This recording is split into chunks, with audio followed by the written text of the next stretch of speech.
Ya.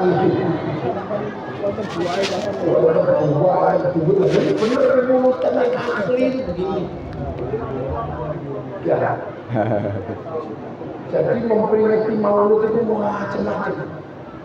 Kalau orang Turki biasanya kalau Mauludan itu baca Maulid dari pagi sampai pagi lagi.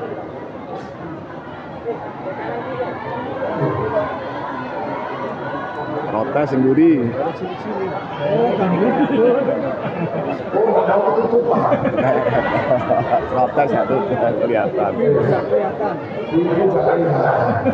Pak Mus, depannya salon, Pak Mus. Pak Mus, depannya salon seperti rencana semula. Depannya salon kayak rencana. Dulu.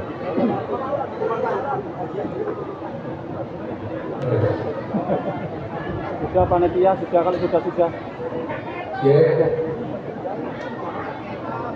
Jadi utang itu macam-macam.